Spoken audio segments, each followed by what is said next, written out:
ಸರ್ಕಾರಿ ಪ್ರೌಢಶಾಲೆಯ ಮುಖ್ಯ ಶಿಕ್ಷಕರಾದ ಎಂಪಿ ಗಂಜಿಹಾಳ್ ಗುರುಗಳ ವಯೋನಿವೃತ್ತಿಯ ಬೀಳ್ಕೊಡುಗೆ ಸಮಾರಂಭವನ್ನು ಸರ್ಕಾರಿ ಪ್ರೌಢಶಾಲೆಯಲ್ಲಿ ಹಮ್ಮಿಕೊಳ್ಳಲಾಗಿತ್ತು. ಮುಖ್ಯ ಶಿಕ್ಷಕರನ್ನ ಗರಡಿ ಗ್ರಾಮದ ಹೆಬ್ಬಾಗಿಲಿನಿಂದ ಶಾಲೆಯವರೆಗೂ ಶಾಲೆಯ ಎಲ್ಲ ವಿದ್ಯಾರ್ಥಿಗಳು, ಶಿಕ್ಷಕರು ಹಾಗೂ ಎಸ್ಡಿಎಂಸಿ ಅಧ್ಯಕ್ಷರು, ಸದಸ್ಯರು ಹಾಗೂ ಊರಿನ ಮುಖಂಡರು ಪುಷ್ಪಮಳೆಯನ್ನ ಸುರಿಸುತ್ತಾ ಅದ್ಧೂರಿಯಾಗಿ ಶಾಲೆಗೆ ಬರಮಾಡಿಕೊಂಡರು. ಹಾಗೂ ವೇದಿಕೆಯ ಕಾರ್ಯಕ್ರಮದಲ್ಲಿ ಎಸ್ಡಿಎಂಸಿ ಅಧ್ಯಕ್ಷರಾದ ನಾಗಪ್ಪ ಸಂಚನ್, ಸದಸ್ಯರಾದ ಅಮರೇಶ್ ಹೊಸೂರು, ಬಸವರಾಜ ಗೋತಗಿ ಹಾಗೂ ಇನ್ನುಳಿದ ಎಲ್ಲ ಎಸ್ಡಿಎಂಸಿ ಸರ್ವ ಸದಸ್ಯರು ಭಾಗವಹಿಸಿ ಗೌರವಪೂರ್ವಕವಾಗಿ ಸನ್ಮಾನವನ್ನ ಮಾಡಿದರು. ಹಾಗೆ ಶಾಲೆಯ ಎಲ್ಲ ಶಿಕ್ಷಕರಿಂದ ವಿದ್ಯಾರ್ಥಿಗಳು ಹಾಗೂ ಹಳೆಯ ವಿದ್ಯಾರ್ಥಿಗಳು ನಿವೃತ್ತಿ ಹೊಂದಿರುವ ಗುರುಗಳಿಗೆ ಗೌರವ ಸಮರ್ಪಣೆಯನ್ನ ಸಲ್ಲಿಸಿದರು.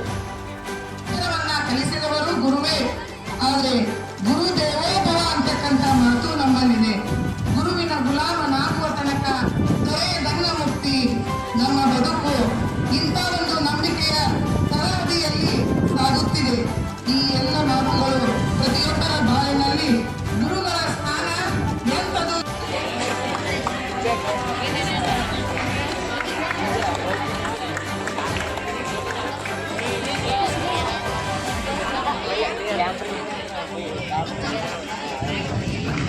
ಮಹಾನ್ ಶಕ್ತಿ ಗುರು ಭಕ್ತಿಯೇ ಗುರಿ ಜಯಿಸುವ ಮಹಾನ್ ಶಕ್ತಿ.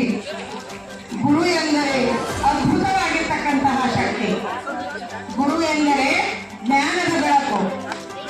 ಗುರು ಎಂದರೆ ಅದ್ಭುತ ಶಕ್ತಿ. ಗುರು ಎಂದರೆ ಜ್ಞಾನದ ಬೆಳಕು.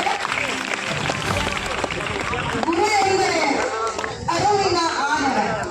ಗುರು ಎಂದರೆ ಅರಿವಿನ ಆಗರ. ಅಜ್ಞಾನದ ಅಂಧಕಾರವನ್ನು ತೊಲಗಿಸಿ ಸುಜ್ಞಾನದ ದೀಪ ಬೆಳಗಿಸಿದ ಸಮಸ್ತ ಗುರುವೃಂದಕ್ಕೆ ವಂದನೆಗಳು. ಅಂತಹ ಗುರುವಿಗೆ ಸನ್ಮಾನವನ್ನು ಮಾಡಿರ್ತಕ್ಕಂತಹ ಎಲ್ಲ ನಮ್ಮ ಶಾಲೆಯ ಎಸ್ಡಿಎಂಸಿ ಅಧ್ಯಕ್ಷರು,